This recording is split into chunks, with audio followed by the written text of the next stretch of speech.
Hey there, everyone. Welcome back to the CESC podcast.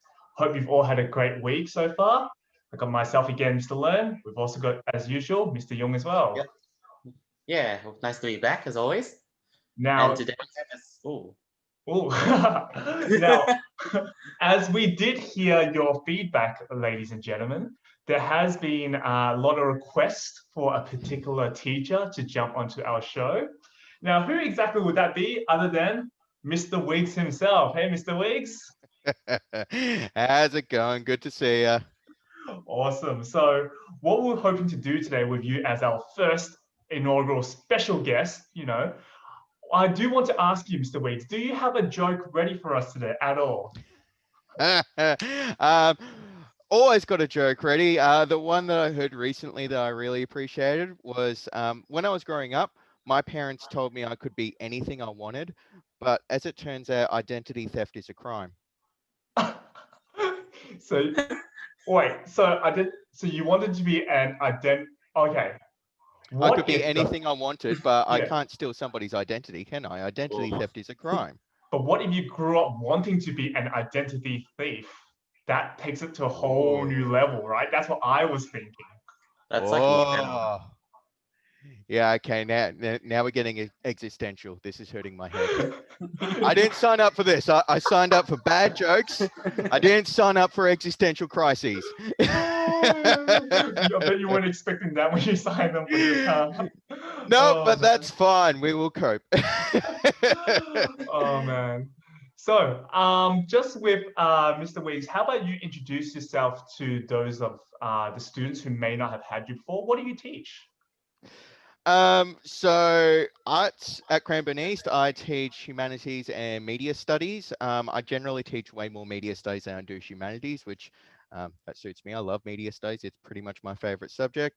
If you've never had media studies before, it's basically when we look at film, TV, and everything like that and try to figure out what impact it has on you. And in terms of humanities, my specialty sort of areas would be history and politics.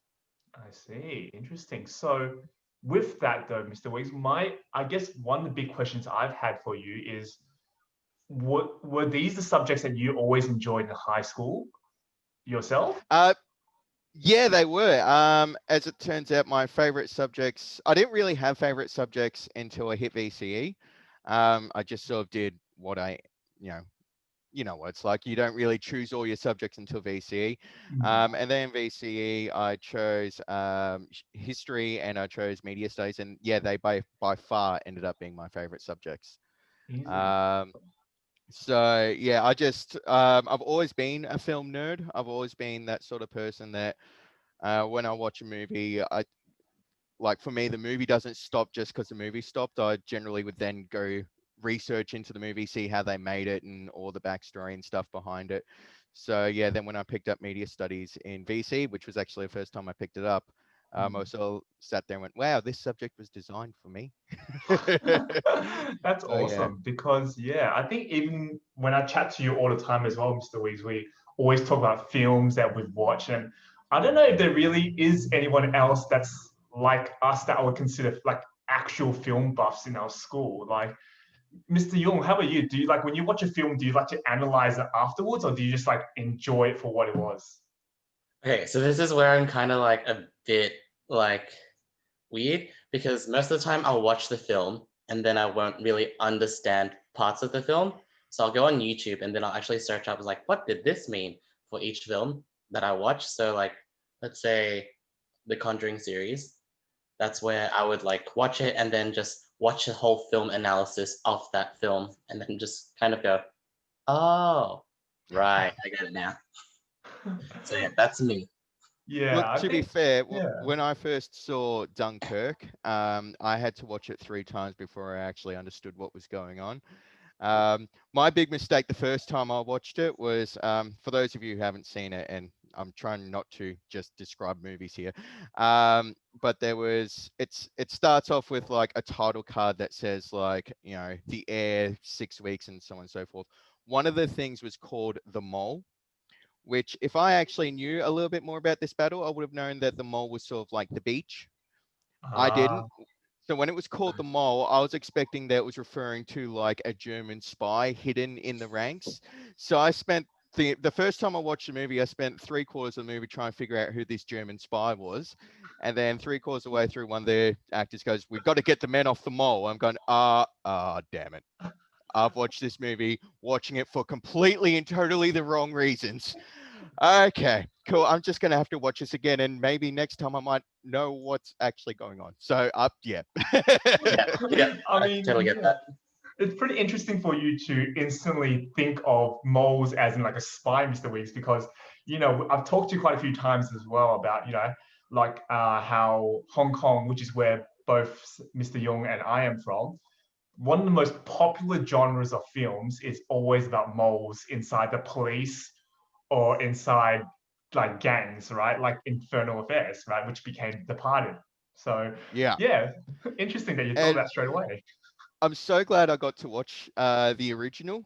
Yeah, Um, I kind of like the original in some ways more than the Departed.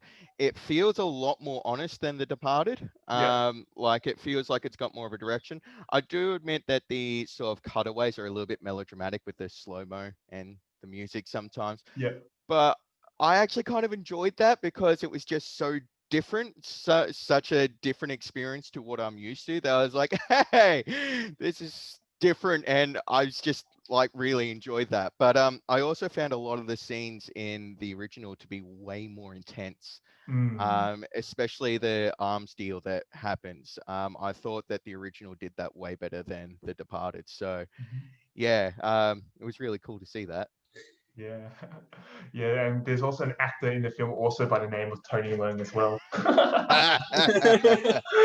Was Oh wondering if man, you were going to mention that. of course I will, of course I will. And that movie came out in the early, I would say, late 90s, early 2000s, around then, probably the Yep. original.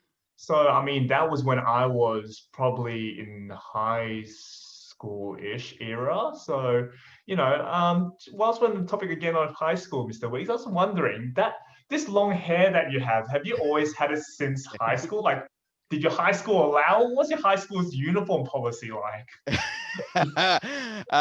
Well, as it turns out, I didn't have the hair during high school. Well, I sort of did, sort of didn't. It wasn't until year 12 that I became a real hardcore metalhead, like straight into like the really heavy stuff. And that's when I started to grow my hair. And the last time it was cut short was because my year 12 formal came up. And my mum made a very excellent point. She looked at it and was like, look, I know you're growing out your hair, but at this stage, it's at that really awful, not long, not short stage. Around the So could you, shoulders?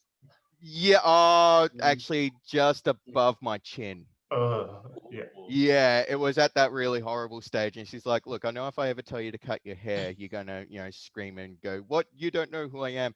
But for your formal, it's not there yet. Can you get a proper haircut for your formal? And I was like, yeah, even I could acknowledge that this sucks right now. So I had a proper haircut for my formal. And then since then, yeah, it's been about this length ever since. Well, it's a little bit longer now because I haven't been able to get a haircut, but yeah. True. Yeah. I think both Mr. Young and myself have got a haircut recently, which is really good. But so okay, so your form was at year 12. Okay. At Cranny East, of course, we have ours at year 10. My high school was year 12 as well. How about you, Mr. Young?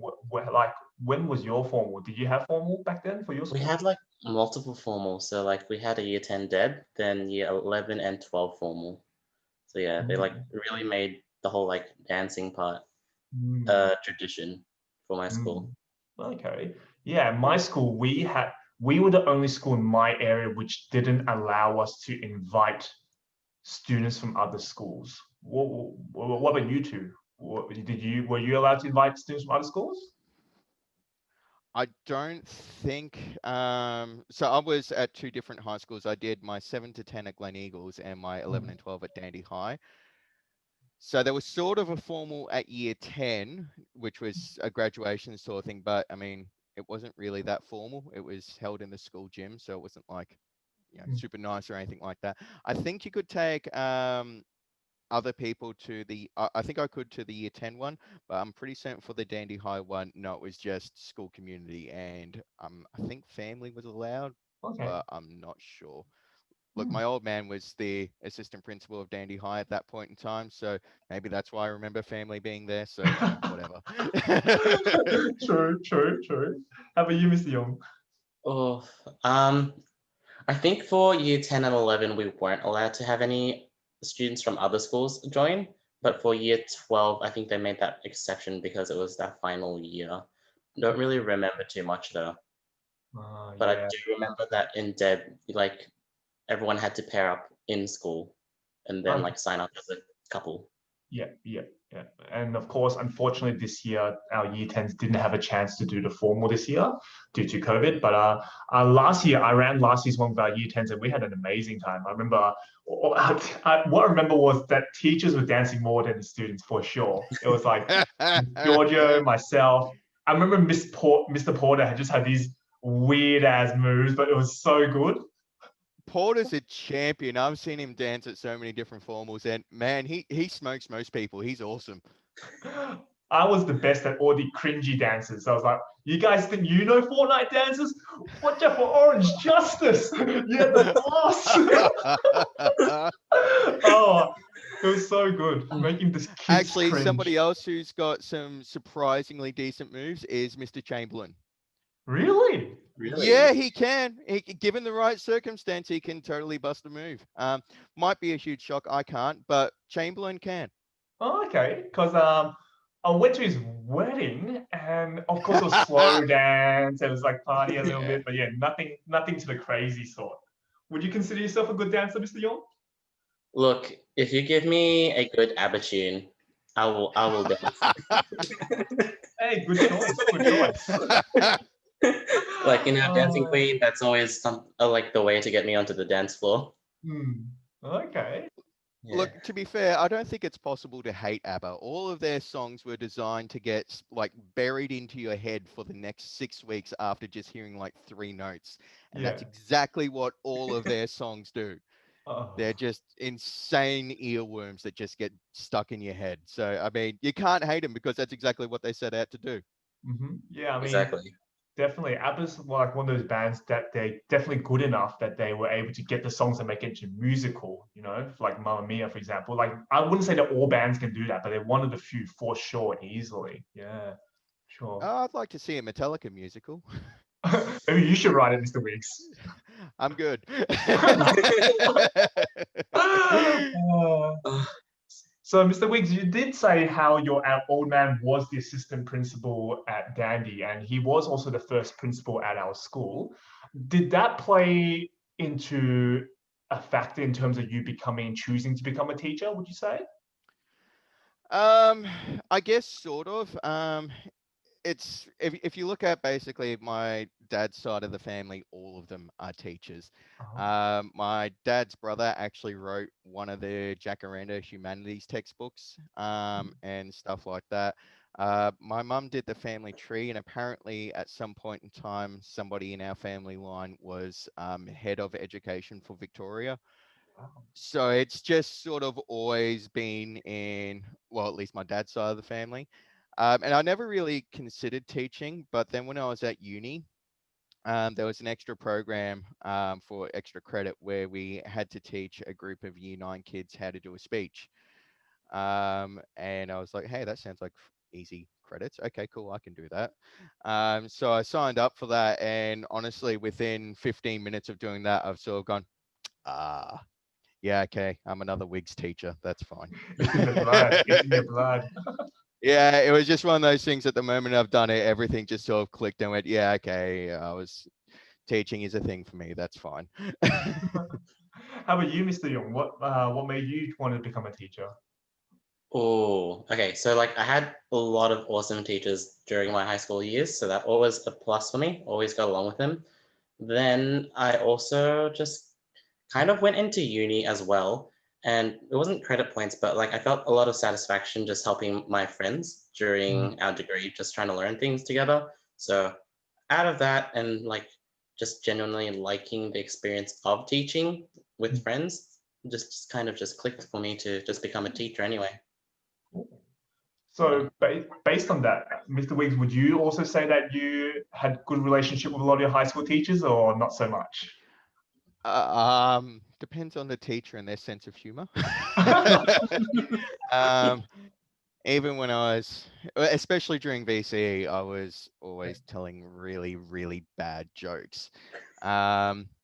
So if the teacher got that I was telling jokes just, for my enjoyment, not so much the class's enjoyment, and knew that I was basically being a bit of a stirrer, then yeah, I got on really, really well with the teacher. I still keep in touch with some of my teachers, which I always enjoy, that, and they enjoy hearing me complain about the education department because they're like, we told you. But yeah, so for most of my teachers, I had a good relationship but there were some other teachers that were just sort of like, why is he interrupting with this joke all the time? What's wrong with him? But I know plenty of people who have that opinion of me regardless today. So, whatever. Hey, but that's also what you're loved for as well, Exactly. Well, I think love might be a generous way of putting it, but yeah. But well, yeah, it's a thing that happens with me.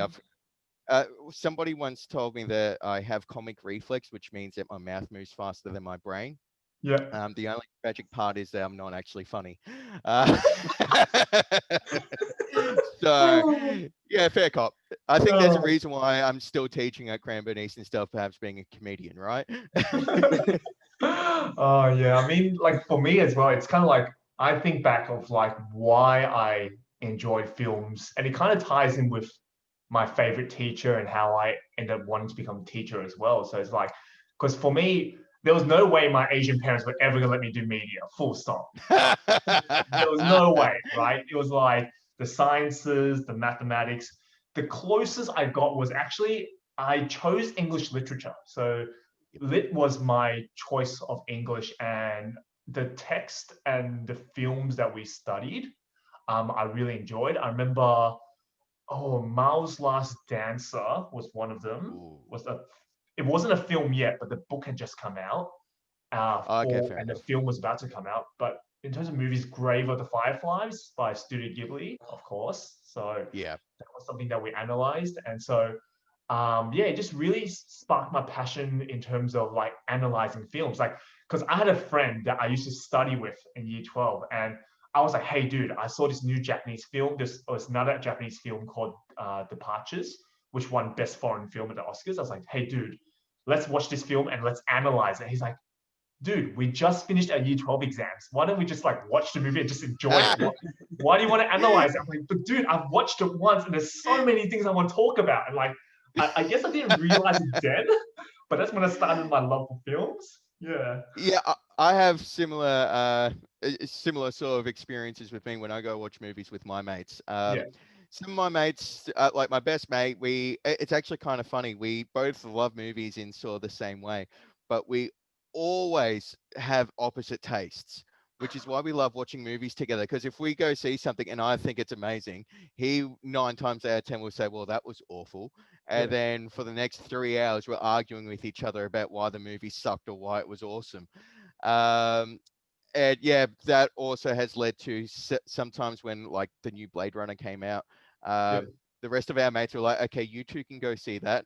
We don't want to put up with a 3 hour argument afterwards. We don't care enough. You guys go have fun. So, so you said 9 out of 10 you would disagree. So the 1 out of 10 that you do agree on, like, are they critically normally like very highly rated movies, or would you say that they're more like cult following movies on an average? Oh, it's honestly unpredictable. So look, one that we agree on wholeheartedly is that we both agree that the original trilogy of Star Wars is amazing. That's actually how we became really good mates. We're both tragic Star Wars nerds. Um, and then it was actually kind of weird with we lined up a fair bit with Avengers movies, but only if we disliked them. Oh, So, for example, and I know I'm going to annoy a few people with this, but hey, I'm used to annoying people. It's kind of my thing. Um, I know that. So, for example, when we saw Captain Marvel, Mm. that was one of the few movies that we both saw, walked out there and went, well, that was kind of meh. And also Justice League, we both kind of really hated Justice League. Yeah. But then a movie that we both ended up really liking, strangely enough, that I still can't explain why I like this movie so much, but I do. The first Michael Bay Transformers movie. Mm. There's It was just actually a good like, movie. yeah, I mean, there's just something so much fun about the first one Mm. that, look, I mean, I can hear all my film nerd buddies screaming in agony, going, "You like a Michael Bay movie?" And I'm just like, look, don't sue me. This one I like. It's Yeah. fun. I'm not going to sit here and analyze it like I would a Christopher Nolan movie, but I Mhm. enjoy watching this. And Yeah. for some reason, yeah, we both walked out there saying that that was a good movie. So in terms of critics, no, we just sort of end up liking it or not. Mm. Since we're at that deviation anyway, are you out of 10? How keen are you for the Zack Snyder cut though of Justice League? Look, I'm still going to watch it because I'm just curious to see how big of a difference there is. Hmm. But I do admit that the first cut of Justice League was probably one of the most painful and boring movies I've ever watched. Mind you, to put it into context, I did watch that with my buddy that I've just been talking about. We did a movie night where the first movie we watched was Justice League, and then the second movie we watched was Thor Ragnarok for the first time. Mm. Which actually, there's a movie that we both agreed was awesome. We both loved Ragnarok, so I think, seeing Ragnarok after Justice League means that my perception of Justice League is going to be a little bit harsher because Ragnarok was so awesome that anything next to Ragnarok is going to look not quite as good. So, but look, I mean, as a media teacher, I'm aware of the power of editing. Editing can absolutely make or break a film. Yeah. I do kind of think that there's so many narrative problems with it that I'm like, I'm not sure we can salvage this, but at the same time, I'm going to watch it and we'll see how we go. All right. So since you said that you really hated watching the original Justice League, what if I asked you that if you had to rewatch one again, Justice League or the latest Mulan, which one would you hate to watch Oh, more? Now, I don't know about Mr. Young. Mr. Young, have you seen Mulan? Because I haven't, but I've heard not so great things about it. I've watched it. I have an opinion, I guess. Mr. Wiggs, you first. Mr. Wiggs, you first. Yeah. um, well, see, I actually found Mulan entertaining to watch because of the train wreck factor. I found like just kind of like, I'm not gonna promote it as a good movie. I think it's an absolutely appalling movie. But just sort of watching how confused the movie was and how it would like say one thing and then go back on that exact same point like 10, 15 minutes later. And sort of like the new Disney remakes have this really weird perspective thing. They will generally start off with this massive open establishing shot where you see the entire environment and everything like that. But then when it cuts to the characters, it looks like it's been filmed on a really small stage. And that was a really big thing with Mulan because there was often like there were a couple of shots of like this giant army running across the fields and stuff like that, and then suddenly it'll cut to the inside of the battle and it looked really really tiny. So I sort of I'm one of those people that enjoys watching bad movies and sort of like poking holes in them. So for that reason alone, I would probably volunteer to watch Mulan again. But I mean, I'm going to acknowledge that both are pretty painful experiences. Okay. What's your opinion of the film then, Mr. Young? Oh, okay. So first of all, like I think everyone touches on this topic. No Mushu. Yeah. Can't have a Milan without Mushu. Um, no music in terms of like singing parts of the music. So that was a shame. But then it was also like I don't want to get like all pitchforky, but the whole culture aspect of it was like not entirely accurate. Yeah, it was really confused, wasn't it? It would sort of Yeah. do some things really correct and then some things completely and totally wrong. And you're like, okay, so It's like what are you trying to do here? I'm just like watching it, it's like, but why? Why are you doing this instead of this? You could have, like, if you altered parts of the aspects of what you put in the final product, you could have had a pretty good culturally a culturally good representation of the time period. So like if you just made some alterations, it would have been fine.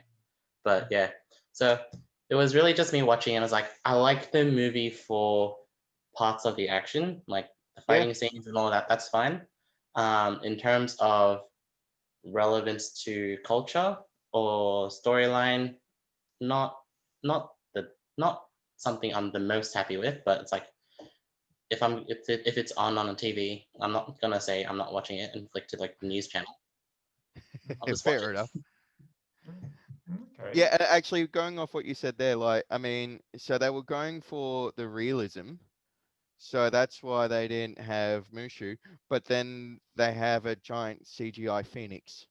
Yeah, It's and like, cool, you do one thing right, and then you go back on it 15 minutes later, and that's, I mean, I found that funny. I sort of found that it kept sort of shooting itself in its own foot yeah. over and over again, and that's what I kind of, from a train wreck perspective, enjoyed, not from a this is a good entertaining movie, Yeah. thing that I enjoyed.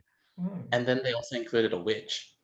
So it's like, Yeah, it, just so many baffling decisions that I kind of sat there half the time just with a confused look on my face, going, "What? What?"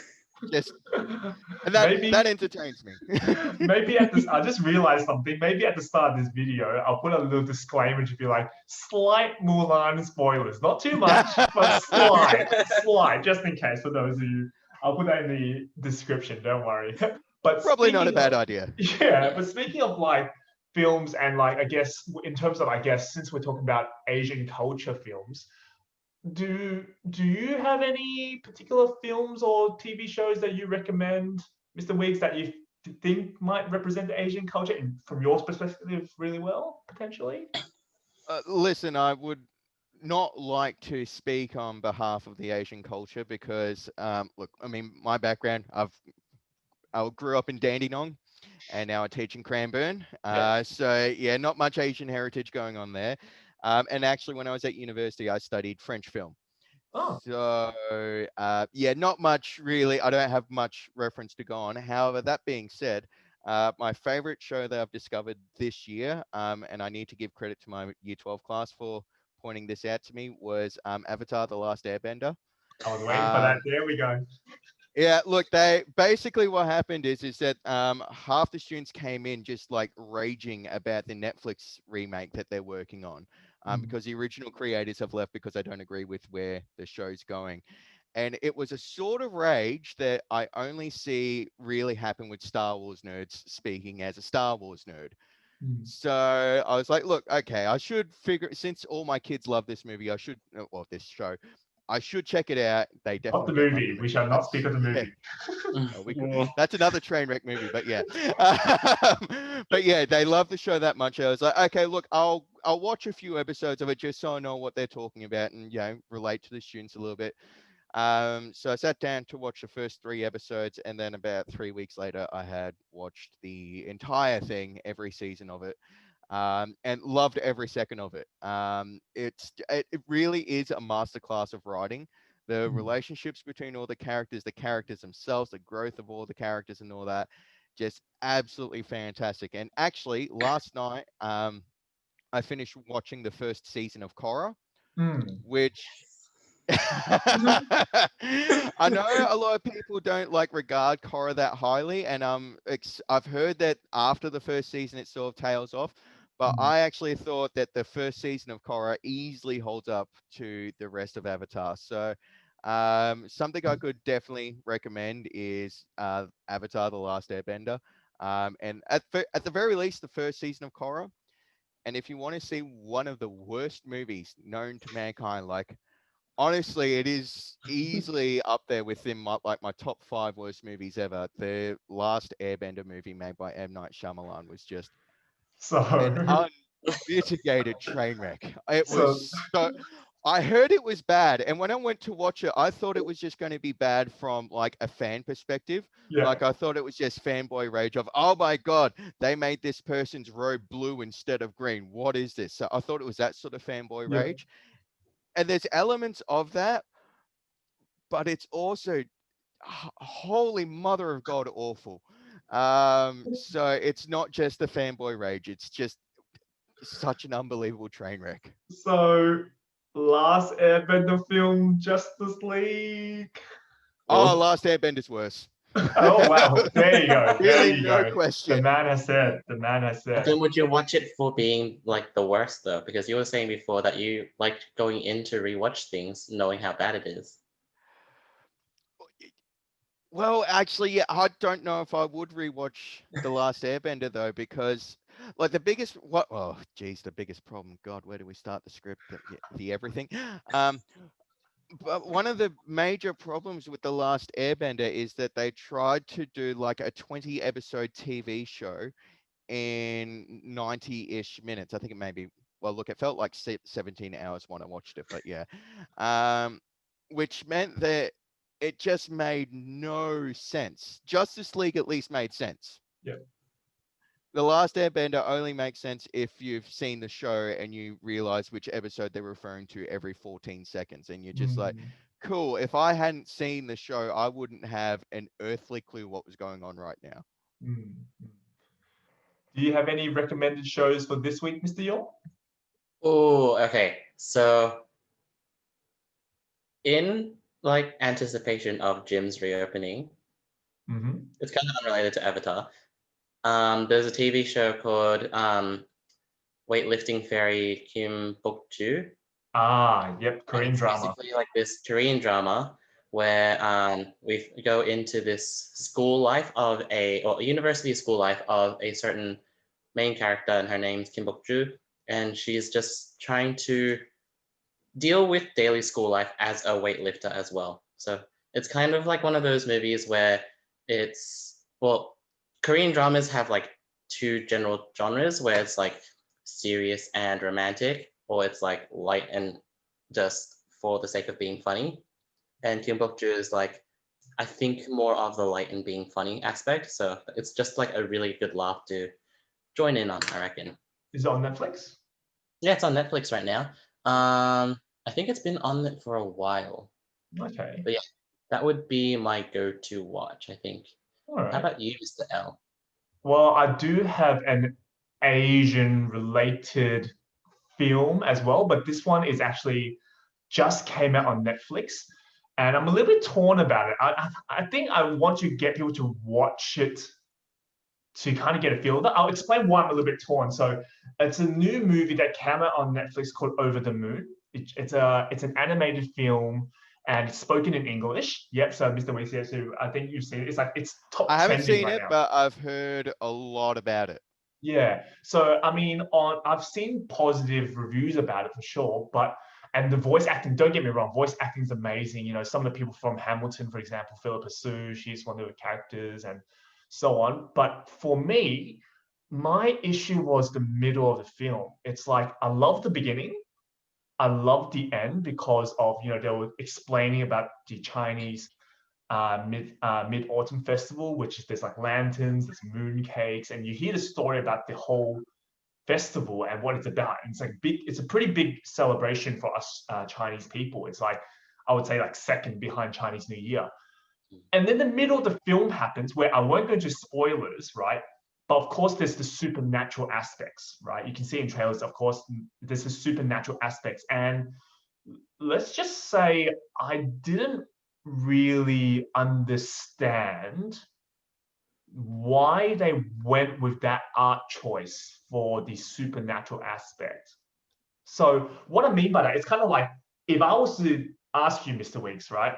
Let's say, think of a story about like a mystical Chinese goddess, right? What do you envision as your imagery? Purely coming from my perspective, as I said before, fine. but I would generally sort of, if we're talking mystical here, the image that instantly pops in my head, which I know is stereotypical as all heck, would be the famous Chinese dragons, the really long sort of snaky Chinese dragon sort of stuff. Yeah. And that's the thing as well. It's like, that's what I was expecting as well. And I don't think it's like generalistic, but I think, it kind of fits the mold, because it's like, you're talking about like an ancient Chinese story. So you would expect it to be like an ancient Chinese setting. Now, it doesn't have to be fully 100%. I mean, they can play around with it a little bit to make it more interesting. But what they went with was like, imagine the main internet city from Wreck-It Ralph. Wow.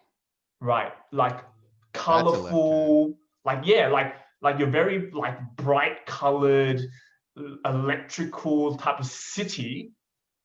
And I'm just like, I don't know if I can fully get behind this. Right. And so it's for me, it's yeah, I just couldn't take it. I just couldn't, I was like, not saying that, like you said earlier, you don't have to go with the full traditional Chinese temple and smoke all that stuff. I mean, but you would expect to kind of fit the mold to the borders at least. Yeah. If it's a bit of like a traditional Chinese story, then it makes sense to have traditional Chinese aesthetic going along with Yeah. it rather than necessarily taking a hard left turn. I mean, Yeah. the hard left turn can sometimes be really fun, but sometimes it can just ruin you. It can like push so hard against your expectations that you kind of end up seeing they go, yeah. Yes. Like, and that's why, I mean, it's one of the reasons why I'm always really cautious about seeing a movie based off a book I've read, because I have images in my head of how the characters look and sound and act and how these places look. And sometimes, based off that, you'll just see a location and it looks so completely different to how you imagined it that you just can't go with it. Yeah. You just can't sink in with it. Probably my favorite example, my biggest bugbear for me is the character of Inspector Javert from Les Mis. In the book, he's like the most intimidating, cold-hearted bloke that you've ever seen. He's just terrifying.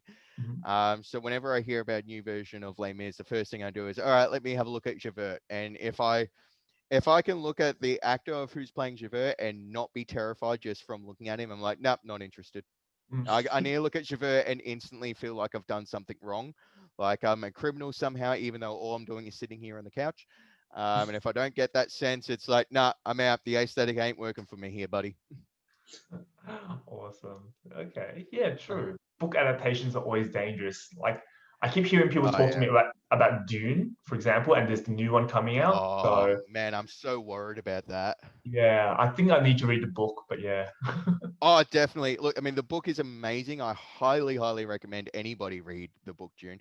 Does get off to a bit of a slow and heavy start, but once it gets going, like there'll be a big attack about a third of the way through the book, and then from there on, it's just like, oh my God, something interesting happens on every page. Which is why, look, I mean, the guy who's making it, Denis Villeneuve, is it? Yes, yeah. Yep. I'm pretty certain he was the same guy who did the sequel to Blade Runner. Yes. And he pulled That is that off. Awesome. He pulled that off. So I know he's got the chops. If you look at the cast, everybody's in it. So he's got an awesome cast. Yeah, hopefully Sorry, what was Drax gets to fight Khal Drogo. That'll be like, I want to see that. And also Hans Zimmer is doing the music, which I mean, so it's basically ticking off all my fanboy boxes for being awesome. But there's been so many times where you get like that big cast, that big story and everything like that, and it just doesn't work. It just doesn't pull together. I'm sort of a little bit worried that this whole project is biting off a little bit more than it can chew. But at the same time, my fear is basically because I love Dune so much and I want it to work so well that's why I'm worried. I'm like, oh, please be good. You should be amazing. Please pull this off. Let's hope so. Yeah, fingers crossed. Yeah. All right. And with that, I guess we already have gone overtime, but that's okay. We're special guests today, and, if by special popular demand, we might get Mr. Wiggs again back in the future to talk about more things that happened, Hopefully Would with love to. 2021, hopefully more films actually do come out because, all film companies are all holding back after seeing Tenet not do well. They blame it on COVID. So, hopefully more I movies want to do see come out. Tenet so bad. Yeah. Look, I mean, Christopher Nolan releases a new movie and then suddenly I have less money because I've bought 17 tickets to go watch it 17 times. And then by the 16th, I might actually understand it. Hopefully, after you've drawn all the diagrams and everything. Yeah. And I The red from screen. everything I've seen from Tenet, it's like this one's just going to hurt your head, which is, I mean, that just makes me happy. I'm just like, yes, go on, play with my brain, Nolan. Let's see what you can do. And time and so on. Oh, can't wait. Can't wait to see it.